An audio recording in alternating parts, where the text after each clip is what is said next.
Hello বন্ধুরা, তো তোমরা সবাই কেমন আছো?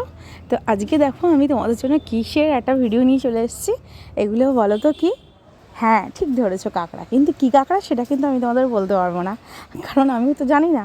তো যাই হোক, এই কাঁকড়াগুলো আমাদের বাড়িতে এসছে অনেক দূর থেকে। আমাদের মানে জায়গার মানে যেখানে আমরা রয়েছি সেখানে কিন্তু নয়। এই কাঁকড়াগুলো কোথা থেকে এসছে জানো? সেটা হচ্ছে গোসাবা। না, ভুল বললাম, গোসাবা না, এই জহরখালি। হ্যাঁ, জহরখালি থেকে এসছে। তো যাই হোক, কাঁকড়াগুলোকে আমার শাশুড়ি মা কেটে রেখে দিয়েছিল। তারপরে আমি কাঁকড়াগুলোকে একটু জলের মধ্যে ভাবিয়ে নিয়েছি। আর যেটা ঘিলুটা তোমাদেরকে দেখালাম, সেই ঘিলুটা কিন্তু আমি একই সাথে ভাবিয়ে নিয়েছি, ঠিক আছে? আর এদিকে দেখতেই পারছো আমি কাঁকড়াগুলোকে ভেজে নিয়েছি বেশ লাল লাল করে। ভাজার পরে আমি তুলে রেখে দিয়েছি। তারপরে সেই তেলের মধ্যে একটু জিরে ফোড়ন দিয়ে আলুগুলোকে ভেজে তুলে নিয়েছি। আর সাথে দুটো তেজপাতাও দিয়ে দিয়েছিলাম। তো যাই হোক, আমার ভাজা রেডি হয়ে গেছে। এবারে যেই মশলাটায় আমি আসি, তো মশলাটার মধ্যে কী আমি মশলা নিয়েছি। এখানে মশলার মধ্যে আছে হচ্ছে পেঁয়াজ, রসুন, সামান্য একটু পেঁয়াজ দিয়েছিলাম, একটু রসুন, আদাটা অল্প পরিমাণে, রসুনটা একটু বেশি, আর শুকনো লঙ্কা একসাথে আমি পেস্ট করে নিয়েছি। আর খানিকটা কুচো পেঁয়াজও নিয়েছি। তো কুচো পেঁয়াজটাও আমি অ্যাড করব, দেখতেই পারছো, তোমরা দেখবে।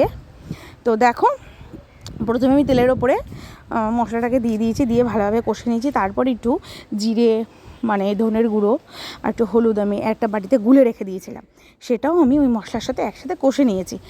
এইবারে যেটা হয়েছে, আমি যেহেতু তোমাদেরকে বললাম পেঁয়াজ কুচি নিয়েছি, হ্যাঁ পেঁয়াজ কুচি আমিও অ্যাড করব, কিন্তু কথা হচ্ছে সেটা আমার ভুল হয়ে গেছে। তবে হ্যাঁ, আমি কিন্তু খুব মানি, ভুল হয়ে গেলে যদি কেউ স্বীকার করে না, তার কিন্তু 7 গুণ মাপ হয়ে যায়, আমি যতদূর জানি। তো যাই হোক, আরেকটা কড়ার মধ্যে আমি পেঁয়াজটা ভাজা চাপিয়ে দিয়েছি।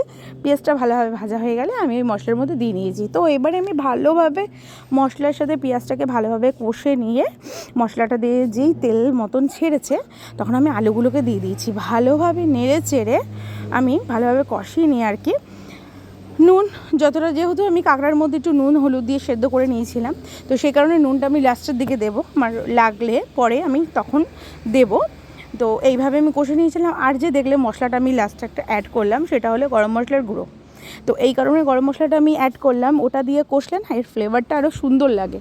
আর আমার ঘরে একজন আছে, তিনি কিন্তু গরম মশলার গন্ধ তরকারিতে একদম পছন্দ করেন না। তো যার ফলে আমি কি করি, মাংসটা রান্না করলেও বেশিরভাগই গরম মশলাটা দিয়ে কষি। তাহলে কি হয়, ঘ্রাণটা পাওয়া যায় না, কিন্তু কষাটা কিন্তু খুব সুন্দর হয়। তো যাই হোক, আমি সেই ঘিলুর যে জলটা ছিল, মানে সেদ্ধ করা যে জলটা আমি রেখে দিয়েছিলাম, তো সেই জলটা দিয়ে আমি ভালোভাবে কষে এইভাবে নিয়েছি। প্রায় আমার কষা শেষ। এইবারে যেটা করবো, আমি একদিকে গরম জল চাপিয়ে দিয়েছিলাম, বলছি অল্প করে, মানে সামান্য, যেহেতু কাঁকড়ায় বেশি ঝোল ভালো লাগে না, একটু গামাখা হলে বেশ সুন্দরই লাগে কিন্তু। তো যাই হোক, এইভাবে গরম জল দিয়ে আমি ঝোলটাকে বেশ একটু ঢেকে ফুটিয়ে নেব বেশ খানিকক্ষণ। ভালোভাবে ফুটে উঠলে তারপরে তোমরা চাইলে এতে একটু গরম মশলা, একটু ঘি অ্যাড করতেই পারো, কিন্তু আমি ঘি গরম মশলাটা অ্যাড করবো, যেহেতু কাঁকড়া ভীষণ গরম জিনিস, পেটটাকে ভীষণ গরম রাখে। আর যারা কাঁকড়া খেতে খুব পছন্দ করো, তারা তো ভালোভাবেই বুঝবে।